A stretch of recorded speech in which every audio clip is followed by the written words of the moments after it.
welcome to IE News and to our viewers on itvtt.com. I am Micah Dumé. Thanks for joining us. In the headlines, Trinidad and Tobago deploys military assets to aid Guyana ferry disaster search. Mayaro families receive disaster relief and home repair grants. Police probe a daylight murder of 66-year-old taxi driver in San Juan.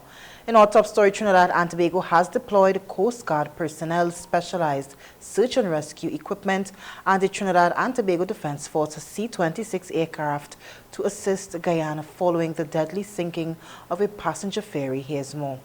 Prime Minister Kamala Persad confirmed the deployment, saying the Trinidad and Tobago Defense Force has been mobilized to support ongoing search and rescue operations. The Prime Minister said Coast Guard personnel and equipment are being sent to aid the mission, while a TTDF C-26 search and rescue aircraft has also been deployed to provide aerial support as authorities continue searching for survivors and those still missing. The assistance follows the sinking of the MV Barima late Saturday night in Guyana's northwestern waters, a tragedy that has claimed at least 2 lives and prompted a large-scale regional response. Guyana's Prime Minister and Acting President, Brigadier retired Mark Phillips, has earlier confirmed that Trinidad and Tobago was among several Caribbean nations offering assistance as rescue efforts intensified. The deployment now places Trinidad and Tobago's air and maritime assets alongside Guyanese authorities in the ongoing operation as search teams continue combing the waters for survivors while investigators work to determine the cause of the disaster. Authorities have also disclosed that some rescued passengers were not listed on the vessel's manifest and that 2 rescued crew members tested positive for cannabis during medical examinations as investigations into the sinking continue. Families in Mayaro and Rio Claro have received disaster relief and home repair grants as the Ministry of the People, Social Development and Family Services continues its community outreach program. The latest grant distribution saw 13 households receive disaster assistance, while 6 families benefited from home repair grants as part of the ministry's ongoing efforts to support vulnerable communities. Minister in the Office of the Prime Minister and Member of Parliament for Mayaro, Nicholas Morris, said the initiative reflects the government's commitment to bringing essential services directly to citizens. A decade of suffering, a decade of neglect, a decade of families broken is no easy task to repair in 1 year. It's no easy task to repair in 5 years. A decade of neglect and broken families to repair, to care for, and to rebuild with an economy that has been broken by the previous administration is no light task. Today, I commend Minister Mohit for the Herculean task she has engaged in. The exercise marked the 3rd grant distribution held in the Mayaro Constitution in less than a year and forms part of a wider program aimed at clearing outstanding applications and providing timely assistance to families in need. Minister of the People, Social Development and Family Services Vandana Mohit said the government inherited significant backlogs and has been working steadily to address them while expanding access to social support programs. Officials say the initiative is part of the ministry's continuing efforts to deliver assistance more efficiently and bring critical social services closer to communities across Trinidad and Tobago. We made a commitment that those days would come to an end. Today I can say with confidence that we remained steadfast in that commitment.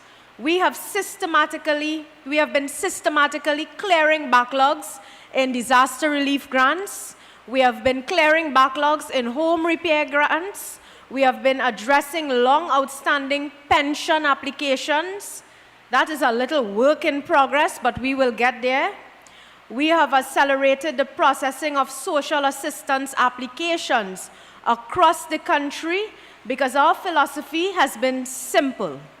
People cannot put their lives on hold while bureaucracy catches up.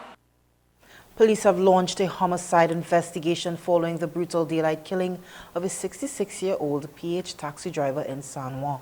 That is Peter Peters of Thomas Street, Sunshine Avenue, San Juan.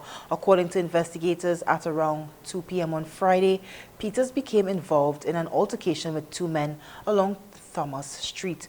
Police said the confrontation escalated into violence, during which the taxi driver was allegedly beaten and left seriously injured on the roadway.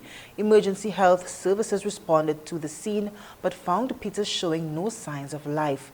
At approximately 4 p.m., officers attached to the Saparia police station responded to a report of an assault received through the E999 command center and launched investigations into the killing. Police are continuing inquiries to determine the circumstances surrounding the fatal attack and to identify those responsible. We pause for a moment. More news when we come back.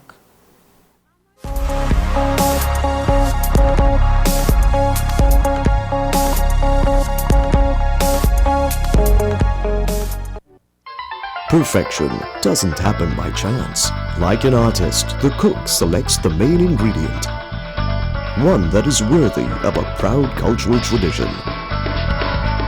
Trusted to enhance your creations with its richness and versatility. To create a cooking masterpiece, the secret is simple. The brand we know, the brand we trust, the brand our ancestors have been using for generations. There is only one pure cow brand ghee. Look for the marks of authenticity. Expressions Limited, as one of the largest importers of tiles, offers an extensive range of high-quality tiles in ceramic, porcelain, granite, stone, and mosaic options. Additionally, we offer a variety of tile accessories and bathroom sets to complement any decor style. We are committed to providing exceptional customer service and swift delivery of all products. From indoor and outdoor tiles to bathroom sets and tile accessories, we have curated a range that caters to both traditional and modern taste. Lampus 13, Ajudha Road, Munro Road, Canopio. Call 223-8453.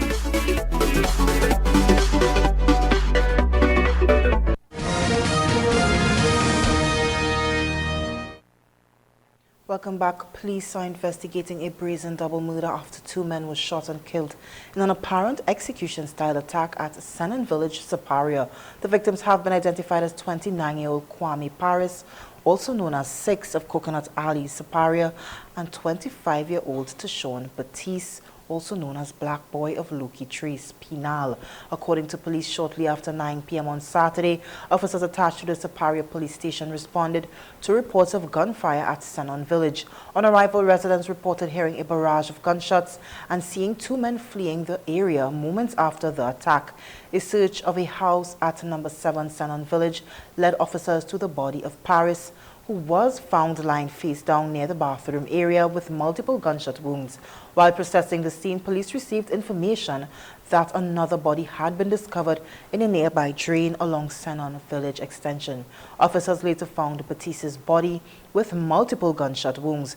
Crime scene investigators processed both locations and recovered 25 spent shell casings and 6 live rounds of assorted ammunition. Police are continuing investigations into the double homicide. Minister in the Ministry of Housing, Philip Edward Alexander, says the public is entitled to transparency regarding how the People's National Movement financed the construction of the Balize House headquarters. Speaking to reporters on Friday, Alexander said the matter is now before the courts, giving the party an opportunity to demonstrate that the project was financed legally. The minister said the legal proceedings provide the appropriate forum for the People's National Movement to address the issue and present evidence regarding the source of funding for the construction of its headquarters. Alexander maintained that matters involving political party financing should be handled transparently, adding that the public has a right to know how major projects of this nature were funded. Well, we look forward to the defense. Like everyone else, we saw a party that was in debt all of a sudden found themselves able to put up $100 million edifice. We would like everybody else to know that what was done legally and that there's no corruption or kickbacks or drug trafficking or any of those things involved. So we wait to see. So if they say that they're ready to defend, I look forward to that like everybody else. The Law Association of Trinidad and Tobago is urging members of the public to avoid personal attacks on members of the Court of Appeal following the recent Hadid ruling.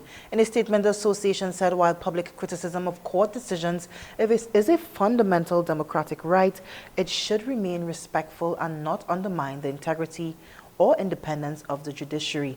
The association noted that the ruling dealt only with an interlocutory application and did not determine the legality of the detention of the constitutionality of emergency powers regime, as those issues remain before the courts. It also reaffirmed its confidence in the independence of the judiciary and said the court's written reasons, once delivered, will help explain the legal basis for the decision. 2 earthquakes struck Trinidad and Tobago before 7 a.m. today, with tremors felt across both islands, according to the University of the West Indies Seismic Research Center. The first earthquake, measuring magnitude 5.1, occurred at 5:45 a.m. at a depth of 59 kilometers. Its epicenter was located northeast of Tobago, and the tremor was felt in Scarborough, as well as Arima and Port of Spain in Trinidad. Just over an hour later, at 6:55 a.m., a second earthquake measuring magnitude 5.0 struck a depth of 80 kilometers. This tremor was felt mainly across Trinidad, including Port of Spain, Arima, and as far as South San Fernando. The UE Seismic Research Center said there were no immediate reports of damage or injuries and continues to monitor seismic activity in the region. You're watching IE News. We'll return after these messages.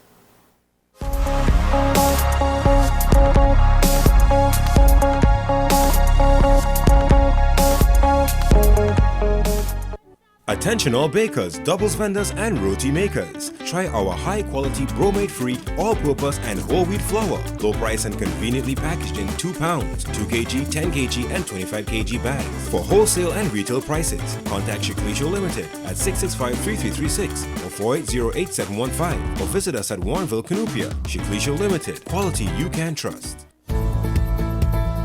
Are you renewing your motor, homeowner or business insurances shortly? Then call Kalyani Limited, agency for Tatil, for a competitive quote. With 2 locations, Todd Street, El Socorro and 5 Rivers, Aruca. Please call us at 221-5051 or 227-5051. Kalyani Limited, agency for Tatil, building relationships exceeding expectations.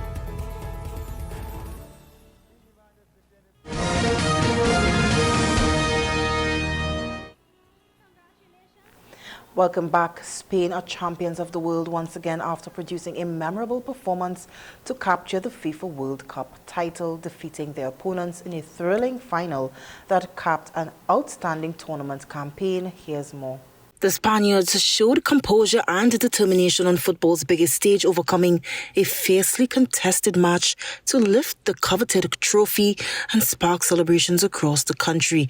Throughout the tournament, Spain displayed the possession-based style and attacking quality that has become synonymous with their football, combining disciplined defending with clinical finishing to overcome some of the world's top teams on the road to the championship. The victory marks another historic milestone for Spanish football, adding a second FIFA World Cup title to the nation's achievements and reaffirming its place among the global games elite. Players and coaching staff celebrated emotionally at the final whistle as thousands of Spanish supporters inside the stadium erupted in celebration, while millions more enjoyed the festivities at home. The triumph also capped months of preparation and years of rebuilding, with Spain's blend of experienced leaders and emerging young talent proving decisive throughout the competition. As the champions lifted the famous FIFA World Cup trophy amid fireworks and celebrations, the victory marked the end of another unforgettable tournament and secured Spain's place at the summit of world football. Let's now take a look at some international news.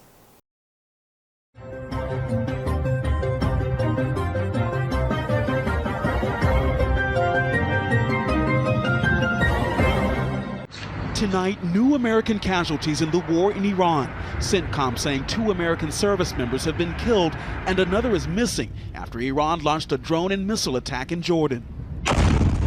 Video circulating online appears to show multiple projectiles raining down from the night sky. Several appearing to hit the Mufawak Salti Air Base in Jordan, which houses U.S. personnel. 4 injured service members were evacuated to Jordanian hospitals and later released. Several others suffered minor injuries and have returned to duty. Tonight, there is no word on the condition of the missing service member. President Trump reportedly telling News Nation the deaths were very sad, but Iran could not be allowed to have a nuclear weapon. 16 Americans have been killed so far in this war and more than 400 wounded, according to the Department of Defense. These latest combat deaths are the first reported since the fighting restarted. And strikes on bases and facilities in the Gulf region raising questions about the status of American missile defense. So we know that we're drawing down rapidly our global stockpiles of these missiles, and we're not able to produce them fast enough to quickly replenish those stocks. CENTCOM launching another round of strikes tonight on Iranian targets, including surveillance sites and military logistics infrastructure. And tonight saying they redirected 5 ships and disabled another one trying to run through an American blockade on the Strait of Hormuz. Iran, meanwhile, has been targeting its Gulf neighbors, launching missiles and drones at American bases in Jordan, Bahrain, and Kuwait. The U.S. ally saying it has been repeatedly hit, accusing Iran of targeting civilian infrastructure. On Saturday, smoke seen billowing from an oil facility. And Iran is elevating its threats. Iran's Supreme Leader Ayatollah Mojtaba Hosseini Khamenei, who hasn't been seen publicly since he was severely wounded in the first days of the war, vowing, quote, unforgettable lessons for the American enemy. The escalation in this war coming as both sides now say the ceasefire negotiated in mid-June is over. Tonight, with 108 days to go until the midterms, a temporary victory for the Trump administration in its efforts to restrict voting by mail. A 3-judge appeals court panel in D.C. pausing a lower court order that blocked the Postal Service from moving forward with plans to only deliver mail-in ballots to approved voters on lists submitted by states. But that rule still held up in federal court in Massachusetts. President Trump blasting mail-in ballots in his speech on Thursday night. Mail-in ballots are inherently corrupt. Trump, who's himself voted by mail, now urges Congress to require voters to send in copies of their ID with their ballots. Other parts of what Republicans call the Save America Act would require voters to prove their citizenship when registering and force states to turn their voter rolls over to the federal government. But GOP leaders have said they don't have the votes to get it through the Senate. And there are new questions tonight about the administration's claim that more than 250,000 non-citizens are registered to vote in 4 states. Letters the administration has sent to officials in those states suggest the claims could be wrong, noting they're based on a preliminary review. The letters urge cooperation from the states to, quote, ensure the accuracy of the findings. Last month, a federal judge blocked the administration's use of a database known to have flaws to verify voter citizenship. The judge saying at the government's urging, some states have been actively removing citizens from voter rolls based on inaccurate information. The Homeland Security Secretary declining to answer questions about the data. Mr. Secretary, is your SAVE database accurate? Is the database even accurate?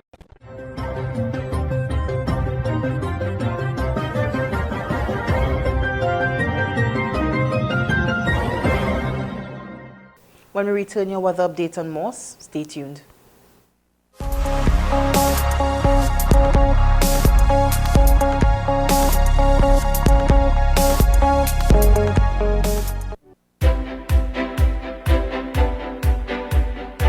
Introducing Signature Marine Coatings. We bring you premium marine solutions powered by PPG coatings, including anti-fouling protection, high-grade epoxy systems, fiberglass materials, and complete marine refinishing supplies. Protect, enhance, and maximize the performance of your vessel with products you can trust. Get the finish your vessel deserves. We are located at Tardy Marine Limited in Chagaramas. Call us today at 2900-654 or email at signaturepaints@hotmail.com. In our lives, there are moments that need to be remembered. Are you hosting a Ramayana Yagya, religious or cultural event or celebration? Would you like to have it aired live on IETV or recorded for playback later? We will air your program on IETV and IE Radio, with your viewers joining locally and internationally.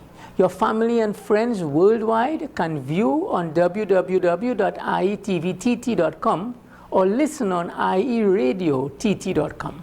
To make arrangements, call or WhatsApp IETV at 784-9880. Let us record your cherished moments and share it.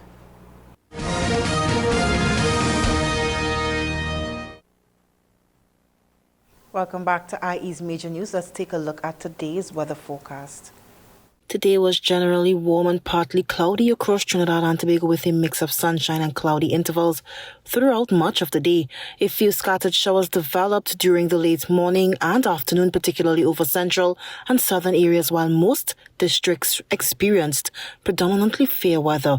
Temperatures climbed to approximately 32 to 33 degrees Celsius, while overnight lows are expected to settle between 24 and 25 degrees.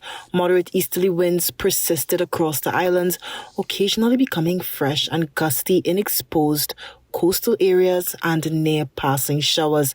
Sea conditions remained moderate with offshore wave heights between 2.0 and 2.5 meters, while sheltered coastal waters experienced waves of 1.0 to 1.5 meters. Overall conditions remained warm, humid and breezy, with only isolated shower activity. Tonight is expected to be partly cloudy, with the chance of a few isolated showers developing during the late evening and overnight hours. Warm and humid conditions will continue, accompanied by moderate easterly winds of 15 to 20 knots. Marine conditions are expected to remain moderate, with offshore seas between 2.0 and 2.5 meters and sheltered waters ranging from 1.0 to 1.5 meters. Small craft operators and sea bathers should continue to exercise caution, particularly in offshore waters where seas may become choppy. Tuesday is expected to begin with a mixture of sunshine and cloudiness across Trinidad and Tobago, with a few brief morning showers affecting isolated areas. During the afternoon, increasing moisture and daytime heating are expected to trigger scattered showers, with a slight chance of an isolated thunderstorm in a few locations. Temperatures are forecast to reach approximately 32 to 33 degrees Celsius, with warm and humid conditions persisting throughout the day. Moderate easterly winds will continue, becoming fresh and occasionally gusty near heavier showers. Sea conditions are expected to remain moderate, with offshore wave heights between 2.0 and 2.5 and sheltered coastal waters between 1.0 and 1.5 meters. Overall, Tuesday is expected to be warm and breezy, with a combination of sunshine, cloudy periods and scattered afternoon showers.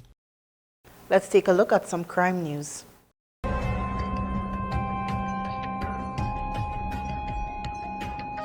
Officers of the Shoguna's Criminal Investigations Department, in collaboration with the Central Division Operations Unit, arrested a 24-year-old and seized a firearm and ammunition during an intelligence-led anti-crime operation conducted between Friday 17th July and Saturday 18th July. The exercise formed part of Operation Resolute Shield 2026 and was coordinated by Senior Superintendent Bagwan Dean.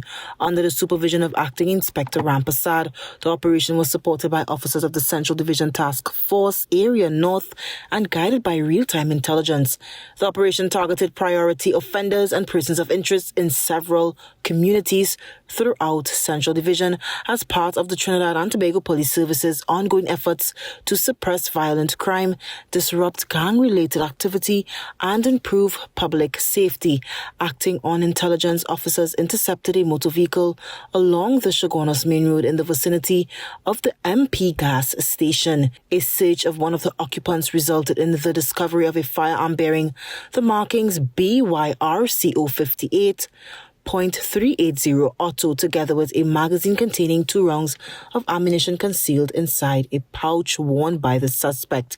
The suspect was arrested on suspicion of firearm and ammunition offences and conveyed to the Shoguna's police station, where investigations are continuing. Officers of the Trinidad and Tobago Police Service arrested a wanted suspect and seized a firearm and ammunition during an intelligence-led operation in Laro, Maine on Friday morning. At approximately 5:10 a.m. on Friday 17th July, officers attached to the San Fernando Police Station, Southern Division Task Force and the San Fernando Criminal Investigation Department were on operational duty when they received information from the Echo Command Center indicating that a wanted suspect believed to be in possession of an illegal firearm and ammunition was at a residence located at Murley Street, Laro, Maine. Acting on the information and pursuant to Regulation 12 of the Emergency Powers Regulation 2026, officers proceeded to the address where a search was conducted. During the exercise, officers allegedly discovered 1 firearm, and 6 rounds of ammunition. A 35-year-old man of Laramine was subsequently arrested in connection with the find. Inquiries are continuing. Officers of the Trinidad and Tobago Police Service conducted a coordinated operational roadblock exercise on Friday, July 17th between 3 p.m. and 8 p.m. while in the Roxborough Police districts. The exercise was conducted under the direction of Assistant Commissioner of Police Singh. The operation focused on enhancing police visibility, conducting stop and search exercises, and enforcing compliance with the Motor Vehicles and Road Traffic Act, Chapter 4850. As a result of the operation, 25 stop and search forms were completed, 9 fixed penalty notices were issued for traffic-related offences. 1 person was arrested. The arrested individual is a 42-year-old woman from Speyside who is alleged to have committed the offence of uttering a forged document and presenting a suspected forged certificate of insurance during the exercise.